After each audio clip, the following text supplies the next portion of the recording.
Welcome everybody to the afternoon panel. In my early version of the agenda, it says CEC other water projects. It really should say CEC and other water projects because we're going to cover a broad range of projects funded by a number of agencies. This is primarily around research activities, and we have three esteemed panelists with us today. Of course, we have Professor Roland Winston, who's a distinguished professor of natural sciences and engineering at the University of California, Merced. I work with Roland. I help him manage the University of California Advanced Solar Technologies Institute, or as we like to call it, UC Solar, of which UC Riverside is a member. And if you want to know any more about it, just go ucsolar.org, and you will see all things UC Solar. Also, we have Mark Buehler, and Mark is the general manager of the Willow Springs Water Bank, and we saw Mark on the first panel today, and that was very exciting. And we have, let's see if I get it, Chi-Hong Yi, okay, and he's an energy analyst. Did you say you recently hired, or? Yeah, about 10 months or so. 10 months, and already he's presenting at the conference. That's the fast track, baby. And he's with the Energy Efficiency Research Office at the California Energy Commission, and he is our first presenter. I'm probably the least experienced in this area, just being hired 10 months ago into the Research and Development Division at the California Energy Commission. So a little bit about me. I graduated from Sacramento State University with a bachelor's in electrical engineering, and just to give you a little of an interest here, my project was in energy harvesting, so my senior project, and so I looked at different mediums for harvesting energy, anywhere from thermoelectric converters, piezoelectric converters, and then of course solar. And so being hired here at the R&D division, I got placed into the fruit production investment program, as well as inheriting 4 other projects from another agreement manager that retired. So today we're going to be going over some of the Energy Commission's research and development program and projects in the water sector. I'm going to give you an overview of the sources of funding that allow us to fund some of these projects, some of the objectives as well of these programs. As I mentioned, the current portfolio that we have, I decided to pick apart our large, extensive portfolio and just choose sort of the water energy nexus related projects. And then I'll provide you a couple of resources where you can find more information about our grant funding opportunities, as well as how you can sign up for the listservs to receive notifications about those. So our objectives for the program are to test and demonstrate the innovative and cutting-edge technologies, and these are essentially to reduce energy use or demand associated with, of course, since we're here in the Water Energy Nexus workshop, I decided to look at these 4 different areas. So you have water, wastewater treatment, recover waste or impaired water for on-site or municipal use, agriculture irrigation practices, and water demand side management. So there's a lot to take in on this slide, but essentially we have, these are the two research and development areas that we have. We have the EPIC program, and we have the natural gas R&D program. So most of you are most likely more familiar with the EPIC program. We just had our EPIC symposium where there's a lot of hype around that. We had around 1,000 attendees going to that. And so I just wanted to point you in the direction, the first bullet here, energy efficiency and demand response. That's a majority of the water projects that are in my unit. And then you'll see why how energy efficiency and demand response fits in within all of these projects. And so all of these funded projects have to result in ratepayer benefits because these are essentially funded through ratepayer surcharges. And all of these projects are competitively awarded. So once a grant funding opportunity is out there, we'll have a request for proposals, and that's where you guys, if you're interested in or have a project, you would submit those, and we will review, and whichever one scored the highest, we would be awarding funds to. So in the water sector, the water energy nexus area, we have 25 active projects and approximately 47 million in investment. Again, the 4 areas that these projects fall under are water, wastewater treatment, on-site water reuse, agriculture and irrigation improvements, and water demand-side management. So the first one here is a project with Silicon Valley Clean Water. This project is looking to implement a anaerobic fluidized bed membrane bioreactor. Unfortunately, I can only give you a sort of brief overview of the project stats and the project terms. However, I can get you in contact with the agreement manager who's actually managing this project for more information. For the next one, we have a project with Peripheria, and this one implements a forward osmosis and in conjunction with the reverse osmosis process in order to treat water at the Jackson Family Wines Estates. And actually, this is one of the projects that has ended, will be ending fairly soon. And there's actually results that have come out of this project. And we're looking at anywhere from 15 to 30% energy reduction compared to the competitors out in the market, as well as 80% of wastewater reused on site. Here's another project, and this one's with the recipient is Kennedy Jenks Consultants. This one is another one of those projects that is finishing fairly soon with results. This project is implementing the cloth depth filters, and the results coming in for this one are anywhere from 25 to 30% decrease in the secondary treatment aeration energy use. And if you guys have heard throughout this conference, is that the secondary treatment is the most energy intensive process. So anywhere where you can reduce energy use there is greatly appreciated. Along with that, you also have an increased digester biogas production and a 70 to 80% reduction in the primary treatment footprint. So this one's a little bit more different in the sense that we're looking at the agricultural side and the irrigation side of the water energy nexus. We've heard a lot about demand response and how we can shift some of these peak loads. And so to enable that, we have a project here with Polaris Energy Services where we're essentially doing something that UC Riverside has done in one of the projects that's ending recently, where they've done an energy management system with the water districts. In this case here, we also want the agricultural sector to be aware of these peak loads and where there's opportunities for them to shift that load out of the peak time of use. Again, this one's a little bit different. I want to give you sort of broad range of the different projects we have. And so for this project with American Water Works Company, they're implementing 3 different solutions to detect leaks within the pipes. And so one of the solutions is using satellite imaging. And as you guys have heard, treating this water, pumping this water, all of it has sort of embedded energy.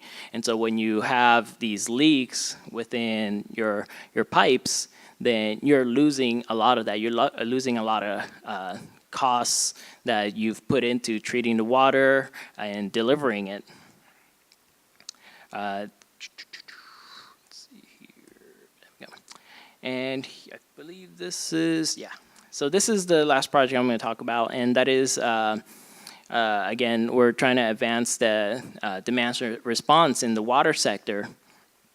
And so right here, this is sort of also in line with the project that UC Riverside has implemented with the water districts, but with this one is a little bit different in the sense that the demand response, or essentially the demand management system, is actually implemented away from the SCADA operations interface. So they could have it on a tablet, an iPhone, and it would also enable the operators to know, when there's a peak approaching. Okay, if I didn't bore you guys with my list of projects, I just want to turn you into the attention of EPIC 3, which is, some of you may be interested. We have several initiatives that address the water energy nexus. And so I listed out a couple of these initiatives that would be related to future solicitations that will be coming out, and most of them will reference any of these. I didn't get a specific title for each of them, but you can actually go to the link that I've provided over here, and you'll be able to see what the EPIC 3 investment plan looks like. And when you look at these specific initiatives, you'll be able to see what are we looking for, what sort of results, and what are the targeted sectors for the investment plans. And here's a couple more resources that you can check out. The Innovation Showcase, you can see the various projects that we have, not just limited to the water projects. When you go to the list servers link, you can go ahead and put in your information there, sign up, and you'll be able to receive any notifications regarding any grant funding opportunities, any changes to solicitations, and all that good stuff. And then there's just a couple more links on EPIC and natural gas solicitations. Thanks a lot. I spoke a little bit this morning about this project that I'm going to talk about today. And a little bit of background on myself first. I'm a licensed engineer, civil. I did my graduate work at University of North Carolina, actually the School of Public Health. And I'm actually retired from the public sector now. So I've gone back to work, and I'm having a lot of fun. And the reason I'm having fun is because I'm doing a project right now that I find just fascinating. And it's called the Willow Springs Water Bank. And one of the aspects of the water bank that we've developed is the concept of a water energy bank. Can you use a groundwater bank to store and shift electrical load, electrical energy use? The answer is yes. And we have a report. Actually, Chi is our project manager, and it's submitted now. It's under review. It'll be available for viewing in a few months. And I think the answer is interesting, and it's not only interesting, it's applicable to a whole bunch of other different water systems across the state, especially the large import systems like, in this case, we're looking at the California Aqueduct, but the LA Aqueduct, the Colorado River Aqueduct, the Hetch Hetchy, they're all amenable to this kind of an approach. It's basically a variation on pump storage. We got into this with an earlier Energy Commission study. We were looking at groundwater bank energy systems, and the root question there was, can you store energy in a groundwater bank? Very much like a traditional pump storage system, but the idea was, what if you don't have a mountain where you can put the upper reservoir? What if you have just flat land? Can you do it there? And the answer was yes and no. We found that you could do hydropower, and in this case resulted in a recommendation of a 5 megawatt turbine, which we will build at some point. Also, it involves demand response. Groundwater banks are incredibly sensitive to price signals, and you can shut down wells within minutes, sometimes within seconds, in response to a signal from the grid or a price signal, more importantly. What doesn't work is the idea of, can you generate electricity from the water wells? In other words, they're electric motors. Motors are always a turbine if run in reverse. And so does it work? It doesn't. And I've not seen that before anywhere, but the reason it doesn't is because the aquifer resists. When you extract water, there's a depression that's created. Turns out when you recharge water, there's a mound that's created. Those energy losses can be on the order of 100, maybe 150 feet each way. And when you lose that kind of energy, as a battery, it just doesn't work, less than 20% round trip efficiency. So a piece of it works and a piece of it doesn't. At least we know now. That was the first study. So we had a follow-up question, which is, what if you took the largest single load in the state of California, the California Aqueduct, the state water project, and you looked at shutting down the pumping during peak hours? And I think it's pretty well understood this is the largest electric load in the state. The system itself uses over 1,000 megawatts, and at times it constitutes more than 10% of the state's load throughout the whole state.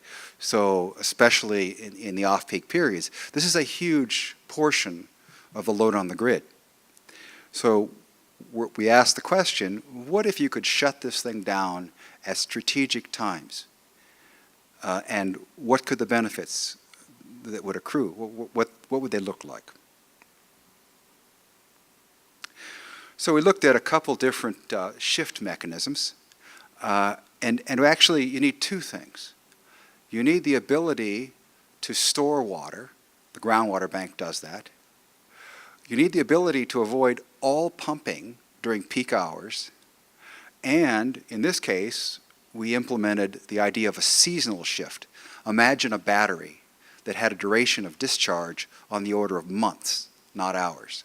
And that's what we're after, is can we create a system using existing infrastructure where it functions very much like a large battery, but the discharge and recharge period is on the order of a season, 4 months for the recharge and 4 months for the discharge. And then we shift when pumping occurs from the summer, when there's a shortage of electricity, to the spring and winter, when there's a glut of solar. And that's the basic concept. Well, here's a picture of a surface reservoir. This is San Luis Reservoir, and it is the most common form of storing large volumes of water. But groundwater can also be used to store very large amounts of water, and some of the largest groundwater banks are just as big as some of the large surface reservoirs. So our bank itself is on the order of 1 million acre feet. Kern Water Bank's 1.5 million. Semi-Tropics got a little about the same size. So there are large groundwater banks spread throughout the state. Question is, not only can you store water in them, but can you store energy with that approach? Yeah. Why wouldn't you want to build any more dams? Well, that's a picture of Oroville in 2017. When I was watching it on television, when it was unfolding, as a civil engineer, I realized they have no idea what's going to happen next. And they didn't, and that's why they evacuated about 200,000 people. Nobody knows how close they came to failure of the dam. But I think DWR may have been heroes in that situation. They'll just never get credit for it. So what else is bad about dams? They flood habitat. They evaporate. You lose about 5% a year in evaporation. Groundwater banks don't evaporate. They can fail. There's toxic green algae blooms, which is a recent phenomenon generally associated with warming temperatures. They create greenhouse gases. There's an anaerobic zone in the bottom. So a surface reservoir is actually a source of greenhouse gases. They're expensive, and construction's unpredictable. You never know what's going to happen until you open up the ground. So why do we build dams? Well, tradition. Everybody knows you store water in a dam. Gravity flow. The easiest thing to do is to dam up an existing stream and capture everything with gravity. Flood control. They have the added benefit of flood control and recreation. So you get multi-benefits from a surface reservoir. Willow Springs. This is the groundwater bank that I run. We're located south of the Delta in the Antelope Valley, near the cities of Lancaster and Palmdale. We're CEC approved now for 1 million acre feet, and we're actually located at the commingling point of 3 large aqueducts: the California Aqueduct, the LA Aqueduct, and then there's a local aqueduct called the AVEC West Feeder. So 3 large pipelines or canals going through the location. But that location south of the Delta, but north of the major sources of water demand in Southern California is crucial to what we're about to talk about. Finally, it's got permeable soils. The water's almost like going through gravel. Excellent water quality. We don't have the contamination problems that are common in the Central Valley. And it's an adjudicated basin. That's more important than it sounds because the institutional issues can become really large. This is the duck curve. I'm sure everybody's familiar with it.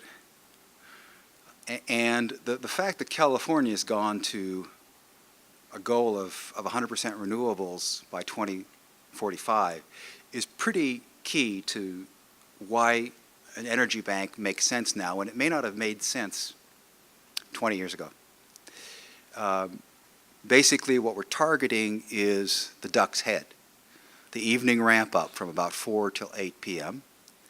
And the idea is we're going to shut down the pumping units at Edmonston, and for that matter, all of the other pumping plants up and down the aqueduct out of the Central Valley into Southern California. It turns out DWR already does this to some extent. We're going to help them do it more. Energy storage, the holy grail of renewables. What I've just described is actually a very, very large battery. In other words, we're shifting, and we're shifting on an hourly basis and a seasonal basis. But the seasonal basis is maybe the most interesting because there's no other battery or energy storage system that can do that I'm aware of, at least not cost effectively. And this approach utilizes primarily existing infrastructure. We're shutting down the existing pumps at strategic times. And the volume of storage, water typically is stored for months, maybe years. Very different time frame from chemical batteries, which at most maybe 4 hours. So it's got the potential to soak up renewables when there's a glut and shift them out of the period when there's a shortage. So this is the pumping plant at Edmonston. It's got 14 units, each of them 60 megawatts. And a 60 megawatt generator could power a small city. So this electric load is huge. And the question is, can we shut the thing down during peak hours, during the evening ramp up, and instead run off the water stored in our groundwater bank? That's the project, and that's what we've come to the conclusion it works. And not only does it work, it's actually quite valuable to the grid. I'm not going to go through in detail the analytics, but this will kind of show you generally how it functions. You can't shut down these big units all at once. You can shut down 2, maybe 3 an hour, and so it takes a ramp down period and then a ramp up period. That's just the way these big pumping units work, and DWR has taken the trouble to optimize it. What you need is storage volume, and that yellow portion on this chart shows the potential storage volume. If you can eliminate that pumping so that they don't have to pump anything, then the net effect is demand response, is complete shutdown of the unit. And we're looking at something over 200 megawatts of demand response based on actual operational data from the Edmundston pumping plant.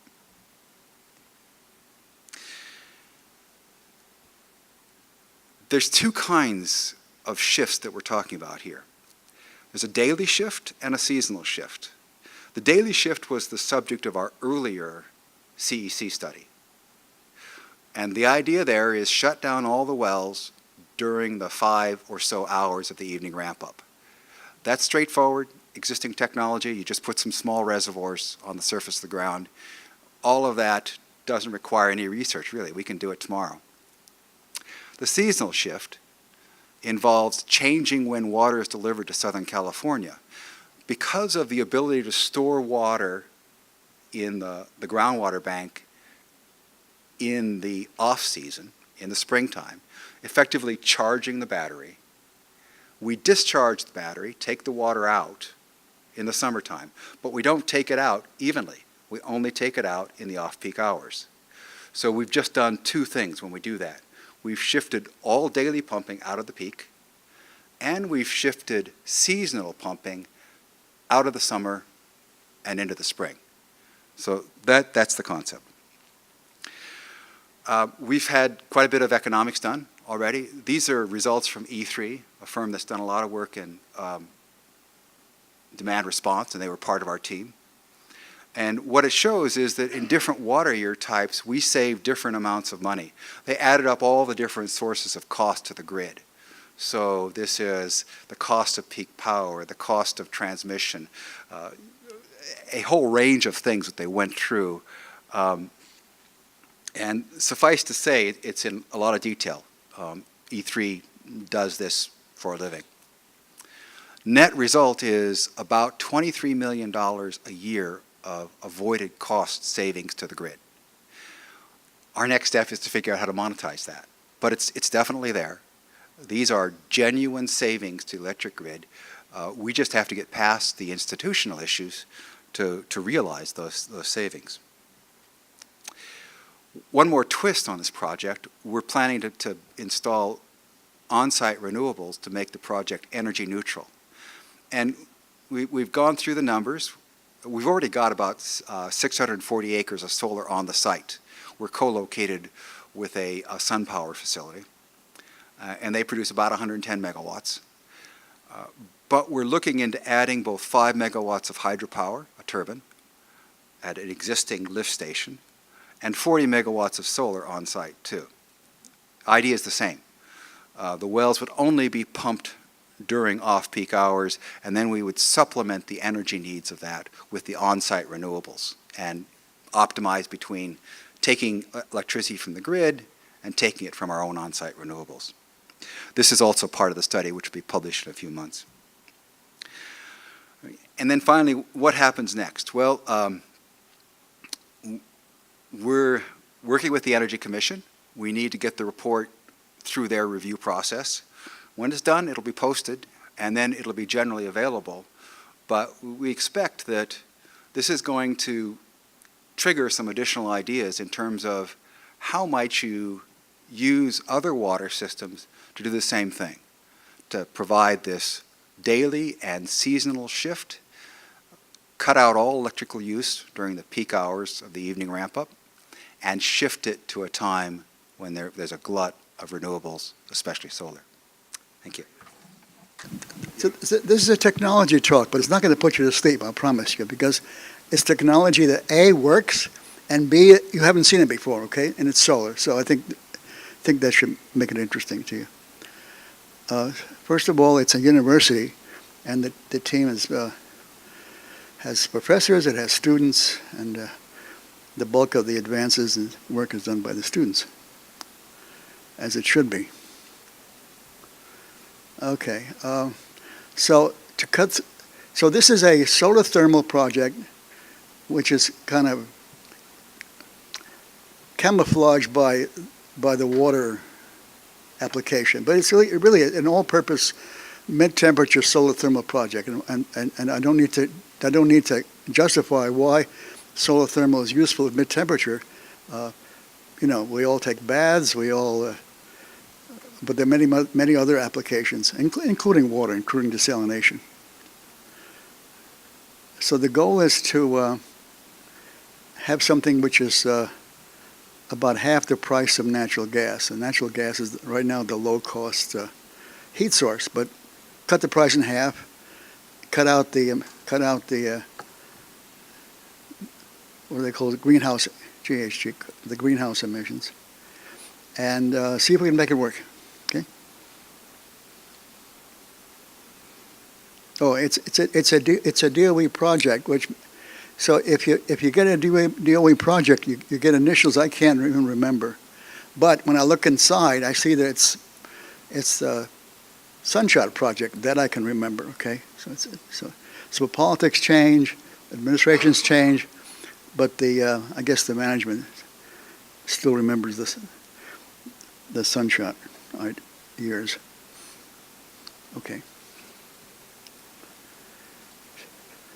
So we've designed the thing. We're just barely starting to do the prototyping. And but I want to emphasize that how does technology work? You don't just wake up one day and you say, "I'm going to do this." No. You should really takes many years to develop a new technology, one that has a good chance of being practical, economical, working.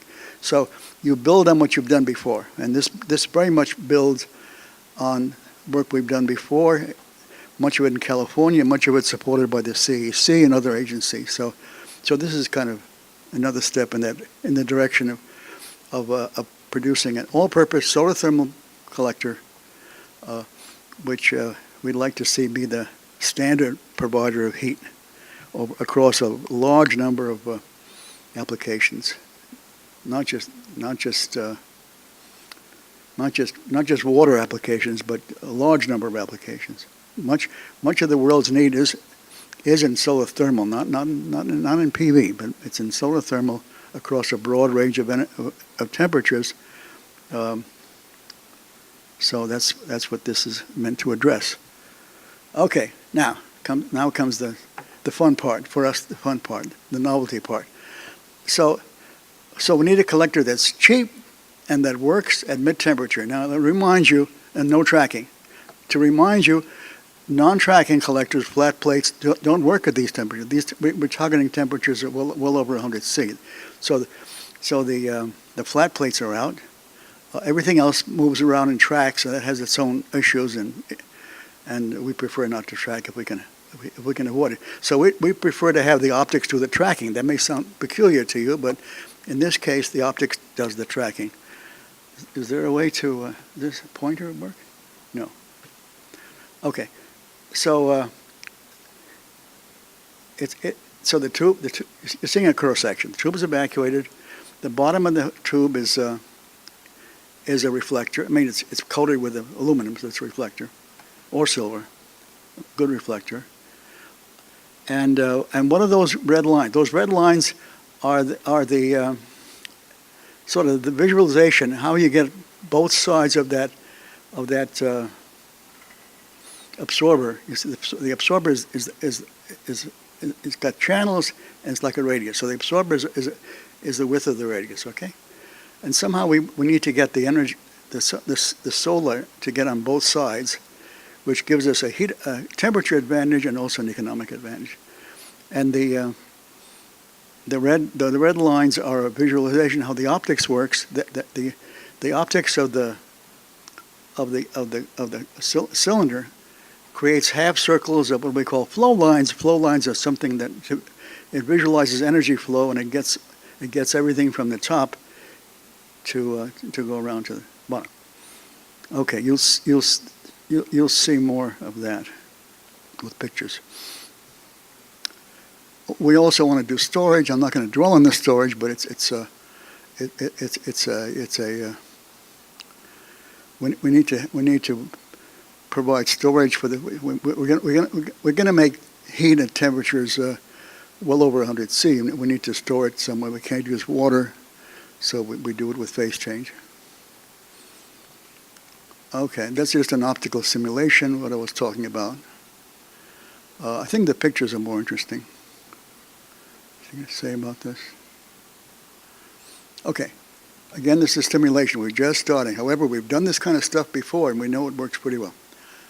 We're aiming for a thermal efficiency of about 2/3 at a temperature of 150 C. Now, 150 C is very useful for, well, it's very useful for water desalination, but it has a huge variety of uses. If you can do 150, you can do lots of industrial things. You can do solar cooling.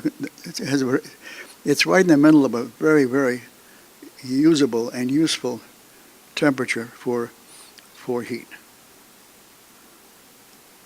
And remember, you can't do this with flat plates. So you need to do something else. You can't just do flat plates. Okay. Do I still have your interest by putting everybody to sleep? Let's find out.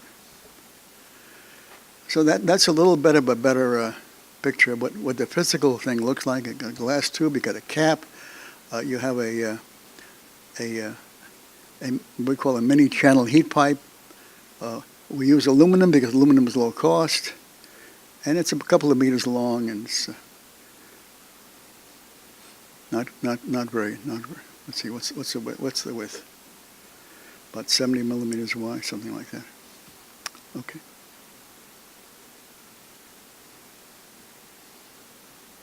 Okay, so I mentioned that we do things incrementally. This is another project which is started a bit earlier, and it was meant for a somewhat lower temperature, but the optics is very similar to the same. Now, in this case, the absorber are solar cells, okay, the sun power solar cells, and it just looks like it's filled with cells. That's an optical illusion. It's not filled with cells. It's only half filled with cells. The other half is produced by the optics of the cylinder and the flow line stuff. Okay, so it looks like it's filled with cells, and that's both a cost saving, and it's also, in the case of heat, it also gives you a higher temperature performance. That's one of our students, Jordan Brinkley. Okay. So we figured when we applied to this project, we said we can do this, but this is working. If we can do this, we should be able to pull off the other one. That was our thought process when we applied for this grant. Although the agencies are different. This is CEC, and the new one, the one I was just talking about, is the Sunshot one. And then the storage is phase change, and it's just some kind of plastic put into an encapsulation so that the plastic can go through a phase change, and the encapsulation keeps it confined, kind of beads. I believe this has been done before. So I just showed how you coat the plastic that's going to do the phase change with something. In this case, it's epoxy, but could be some kind of coating which keeps it confined. And then this sort of picture how the storage works. The storage by latent heat, right? So you phase change, not latent heat, by phase change. So you melt as you go through that that closed loop, like a cycle, right? And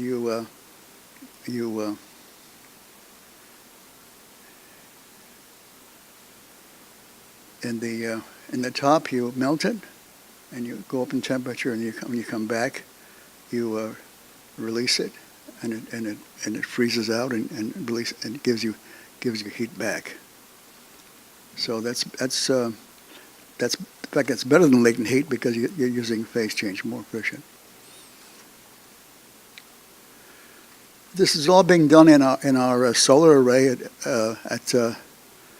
UC Merced, and it was formerly the Castle Airport facility, and the university inherited it, and it's a great place to work because it's much of the infrastructure is already there, and it's nice and sunny in Merced most of the time. So, for example, you can see on the right that the red thing is a is an array of non-tracking solar collectors, which has been operating a double effect cooling machine for more years than I can remember, more than 10. And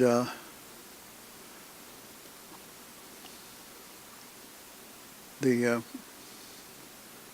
proposed array will come down in somewhere in the green area, and we have a number of other projects that are ongoing or just completed, having to do with there's one with evaporation, anything to do with heat.